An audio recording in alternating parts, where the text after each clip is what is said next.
Listen, there are people that talk about masculinity, this bravery, that you are not even as brave as the female companions who surrounded the Prophet sallallahu alaihi wasallam.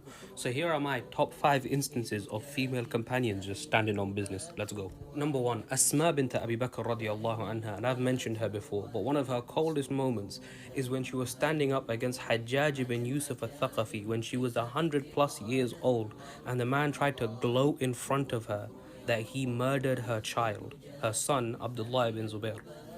She simply looked at him and went, the Prophet ﷺ told us about two from Thaqif, the great liar and the great butcher. As for the liar, we know who he is, and as for the butcher, I don't see anyone that fits the description except you. Yeah, Hajjaj ibn Yusuf al-Thaqafi got up and he walked away. Number 2, Safiya bint Abdul Muttalib radiyallahu anha, the aunt of the Prophet sallallahu alaihi wasallam and the sister of Hamza radiyallahu anha. When the Prophet sallallahu alaihi wasallam was being attacked on the day of Uhud, she jumped in to fight herself with a spear. When Zubair, her son, tried to stop her because Hamza had been mutilated in the battlefield, she simply said, so he's been killed for Allah, so what? When she saw his body, she held her spear and read the following poem. دعاه إله الحق ذو العرش دعوتي إلى جنة يحيى بها وسرور لحمزتي فذلك ما كان نرجي ونرتجي لحمزة يوم الحشر خير مصيري. Number 3, Nusayba bint Ka'ab radiallahu anha, also known as Ummara. On the day of Uhud, when some of the people ran away, she got into the battle to defend the Prophet sallallahu alaihi wasallam herself. So much so that the Prophet said that she was like a shield for him. Wherever she turned, she was there defending him. And on that day, a man struck her son.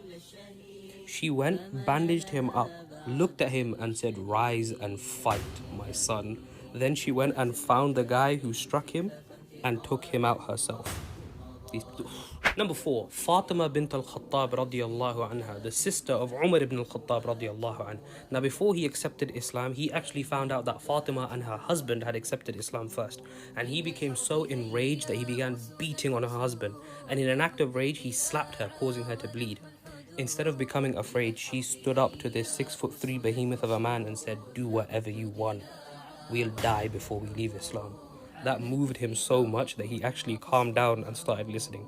And lastly, number 5, Fatima bint al-Husayn radiallahu anha.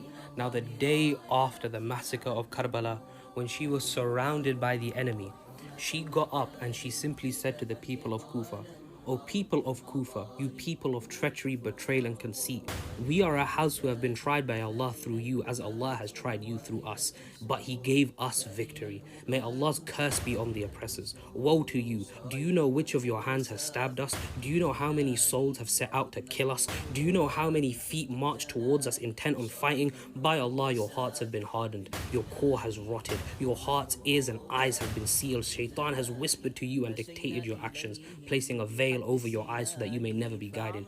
Death be upon you, O people of Kufa. She just watched her entire family get massacred and she still decided, no, I'm standing on business. That's what you call the household of the Prophet sallallahu alaihi wasallam. Anyway, that's it for today. Bye.